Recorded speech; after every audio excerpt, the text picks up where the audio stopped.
Welcome to Space Socket. A 23-year-old claims young men are sex addicts. Kevin Samuel steps in and schools her. Let's get into it. Hello. How you doing? Hi, how are you? I'm good. How are you? How old are you? So I'm 23 years old. All right. So you see the question on the floor. Are you single or are you married? Currently single. So you're married. Okay, so how important is sex to you in a relationship? When choosing a long-term partner?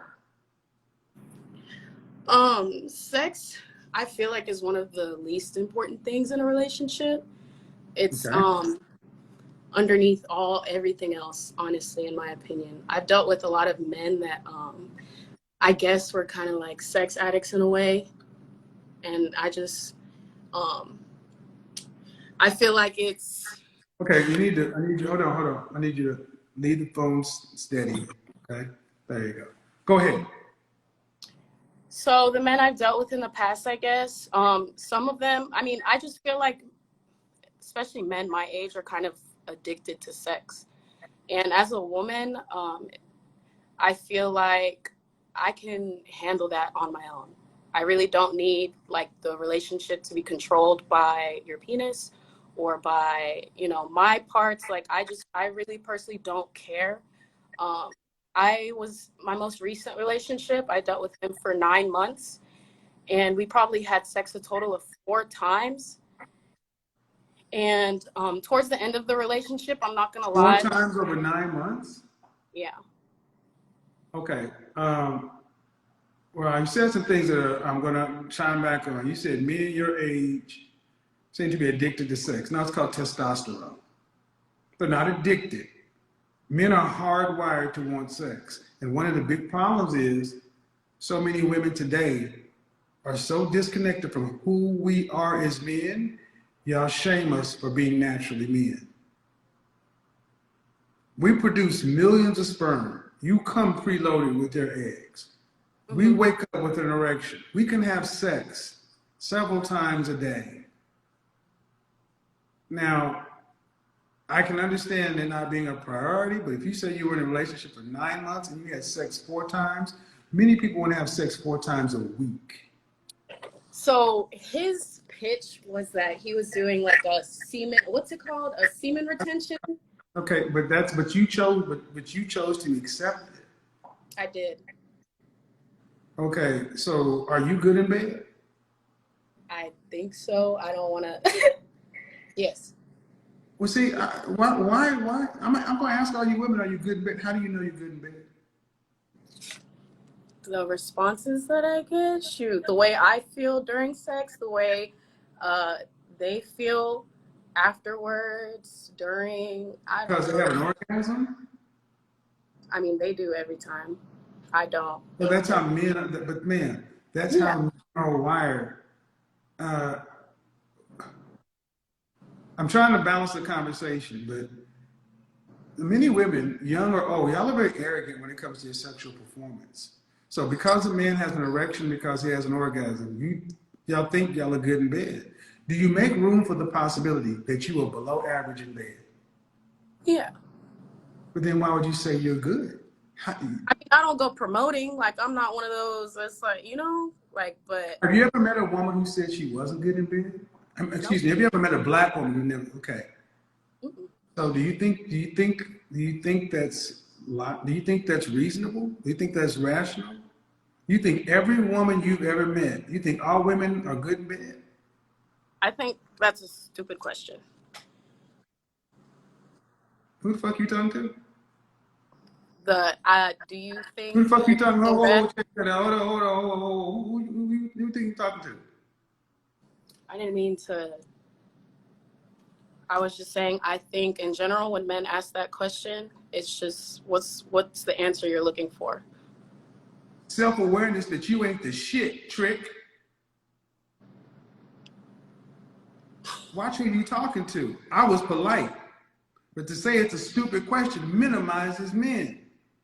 How come it's okay for you women to question whether or not a man is good in bed and that's completely fine. You got to have an anaconda, girl.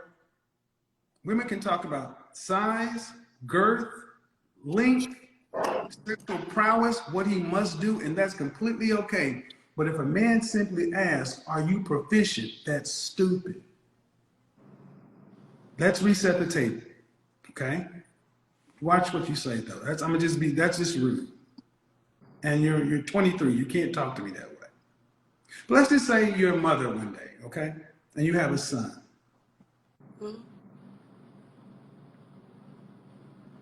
Would you want women to think about his concerns the way you just addressed men's concerns? My son's concerns? Yeah, like if you wanted, if you asked a woman if she was good in bed, you said, "Don't ask a woman that, son. That's a stupid question." Would you tell that to your son? I just feel like I'm gonna teach my sons not to think with their dick, you know? So you're going to teach your son to not be a man? Not to let his decisions be influenced by his. Man, I'm not trying to be rude, but you are so wrong here. And this is the part of the problem in our community. You can't teach men to not, so you want your son to be a girl. Absolutely. So do you understand what male sexual desire is? I do. Is it a good thing or a bad thing? It's a good thing. Really? So what are you talking about? Teaching him to not think with his dick. Our dick is the reason you've got cars and air conditioning. What I'm trying to get you to understand is so many of you women are so dismissive of men when it comes to who we are. But then y'all talk about toxic masculinity. This is toxic femininity. But y'all don't see it that way. Mm-hmm. So let's get back to it. You said you had sex 4 times in 9 months, and you guys were in a committed relationship? To me, yeah. It was exclusive.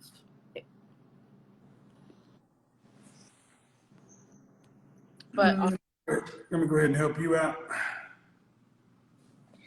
it was exclusive, but he tried to pitch the semen retention kind of thing, and I went for it because I personally agree. I believe that when men withhold an erection, I guess it keeps more focused and all of these things. You know what they be saying.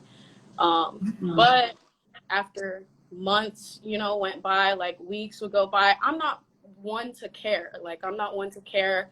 I don't throw my body on people, but after I've been dealing with one person for so long, it was just kind of like, are you not attracted to me? Are you not, you know what I mean? Like it was No, just. I don't know. What I'm not understanding is what on one hand you're saying you're okay with him practicing this semen retention stuff in the context of a relationship, and then in another breath you're talking about it made you feel insecure.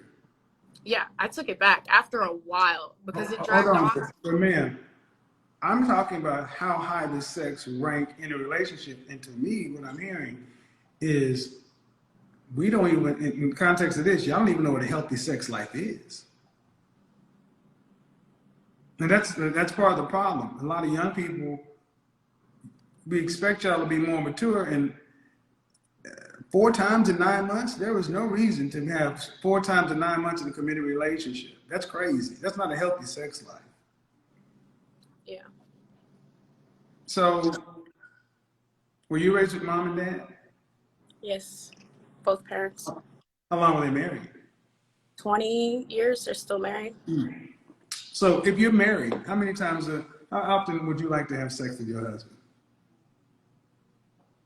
How frequently? I could go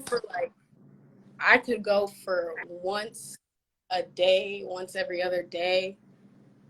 That seems healthy and normal to me. For a lifetime. A lifetime? Well, let's just say over a 10-year period. Let's just say over a decade. The first decade, how often would you like to have sex?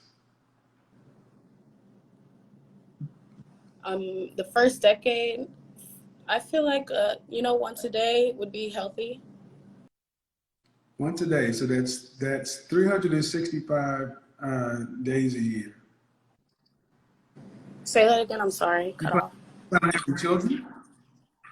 Yeah, I plan on having children. Okay. How's that going to be possible? I'm kind of fertile. I mean, I'm not going to say that. It But just, ma'am, I just need, I mean, see, what I'm trying to get you to understand is, and it's not your fault, but women, y'all don't think about it. Y'all just say stuff. Y'all don't think about the numbers and the logistics. And I'm like, 300, you have your cycle once a month. You're mhm. talking about pregnancy, but you're saying, so if a man wanted to marry you and you wanted to marry that man and you set the expectation of having sex once a day, and then you fell off of that and it became half as frequent, would that be okay?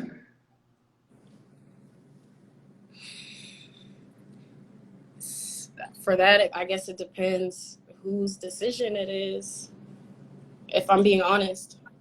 Why would that depends on who decides? If a man sets an expectation he's going to do something and he turns around and does half of it, is that ever okay? Nope. Thank you. See, what I'm showing folks is women don't put any thought into who we are. You guys set expectations based upon how you feel in the moment. And men are just supposed to adjust it. Ladies, listen to me well. You guys need to start understanding who men are sexually and what we're capable of. And then understand that when we get with you, we expect one of the men's biggest fears is that they'll get with you and you'll cut off sex. And I'll be Right. honest, man, the way you're talking, whether you intended to not, women who like you tend to, men have the experience, women like you tend to use sex as a weapon. Okay. I'm just telling you, it may not be you, but my goal is to have you ladies understand who men are. But you say sex isn't that important, but then you say you want to have it once a day. That doesn't make a lot of sense. I'm not gonna lie, the once a day part would really be just to make, like, to satisfy my man. I could go Oh, months. okay. Well, yeah. All right. Have a good day. All right? This is a strong generalization right out the gate. Saying young men are sex addicts paints an entire group with one label, and that immediately raises the question of experience versus interpretation. And this is where Kevin Samuels typically slows things down. Instead of accepting the statement at face value, he would likely start asking for specifics. What exactly happened? What kind of men are being referenced? And whether this is based on repeated patterns or isolated experiences. Because in reality, behavior varies widely from person to person. Broad labels like that often come from frustration, but they don't always reflect the full picture of what's actually going on. Now, the important shift in these conversations is moving from emotional conclusions to evidence-based reasoning. Are we talking about a consistent pattern across different environments, or a specific type of interaction being generalized to everyone? And this is usually where Kevin's approach schools people, not by arguing, but by forcing clarity. Once someone has to define their claim in detail, it often becomes clearer whether it's a solid observation or an overgeneralization shaped by personal frustration. At the same time, it's also fair to acknowledge that dating experiences can vary, and people do encounter different behaviors depending on age group, environment, and expectations. But even then, it doesn't justify turning that into a blanket statement about all young men. So the takeaway here is simple. Strong opinions need strong grounding. If something keeps happening, it's worth analyzing patterns. But if it's based on limited experiences, it may say more about context than an entire group. At the end of the day, the goal isn't to dismiss anyone's experience. It's to refine it into something accurate, balanced, and useful for making better decisions going forward